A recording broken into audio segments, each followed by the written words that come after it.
A few weeks ago, I was feeling really good about how much ground Nebraska made up in Dylan Raiola's recruitment, and I even made a video where I talked about why I thought he'd end up in Lincoln over Georgia or USC. And at that point, there were still a bunch of doubters, but the momentum kept building up, and it didn't really seem like it was going to slow down since the family was planning more trips to build relationships with Matt Rhule and the rest of his staff. But let's go back a little. In December, Donovan was retained as the O-line coach, and then Dylan started liking tweets about Nebraska and even came on a few visits. Then out of nowhere, the pieces started coming together for the biggest recruiting weekend in school history. And I'm not going to lie to you, at that point, I was starting to feel like there might be a silent commitment since we saw those boombox posts on Twitter. Dominic had so many positive words to say about the program, and then the Arizona workout with current Nebraska players.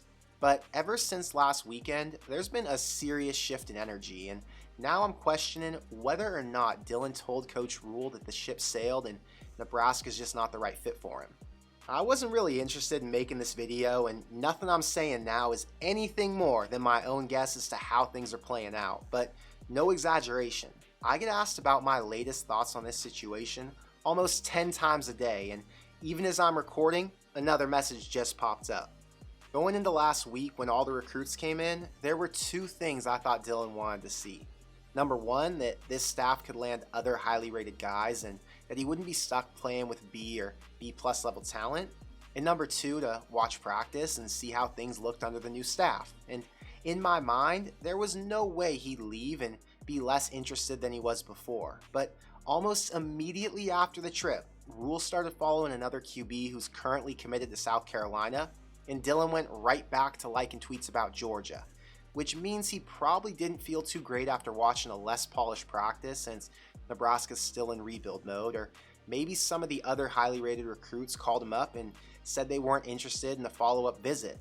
And if you put yourself in his shoes and you take a visit to Georgia where they get to deny top-tier talent and be selective about every single player they take, you have somewhat of a guarantee that the teams you play on are going to feature multiple NFL draft picks. And if you go to a practice led by Kirby Smart, who's won national titles at Bama and now Georgia, before you come to watch Rhule, who has to work on some of the basics with a team full of transfers, I'm guessing it'll make you think twice about what's best for your future.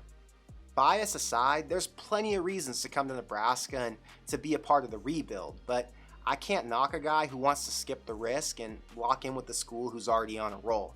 I'm still not a big believer in all these crystal balls flipping back and forth since I know they're just doing it for clicks for their articles, but now that Georgia shot up to 40% and Nebraska dropped down to 15%, I'm starting to think these guys know something we don't. If the Dylan ship sailed, and I'm not saying it has, I'm just giving you my thoughts based on what we do know, there are two ways to look at this. Number one, cry and whine because he's supposed to be the QB who leads us back to glory. Or number two, look at the situation logically and stay out of our feelings. And if you've watched me before, you know I'm going to choose logic over emotion, so let's talk about it. Matt Rhule came in from the NFL 3 years removed from the college game, and he put together a staff he trusts without making any flashy hires to appease fans or to attract recruits. He had Nebraska, or has Nebraska, who hasn't won anything meaningful since before Dylan was born, in a race with two of the top programs in the entire country, and he hasn't even coached a single Big Ten game yet.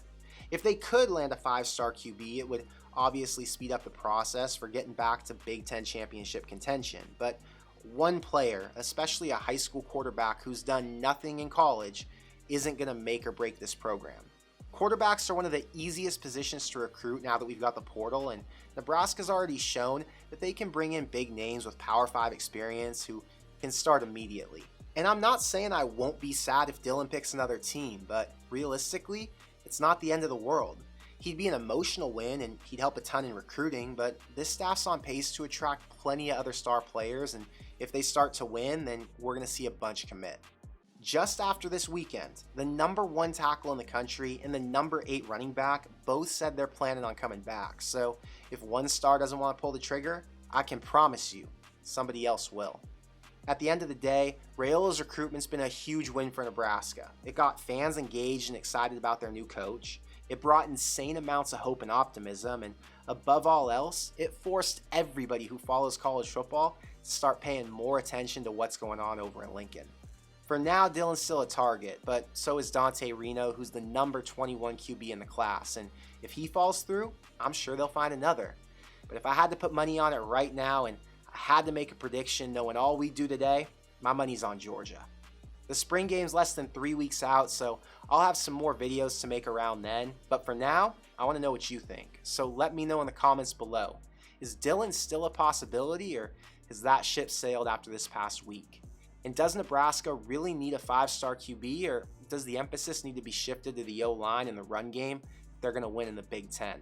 I'm still more worried about a good defense than I am offense, but I guess only time will tell. But that's all I've got for today. So until next time, thank you for being here, and I'll see you in the next one. Go Big Red.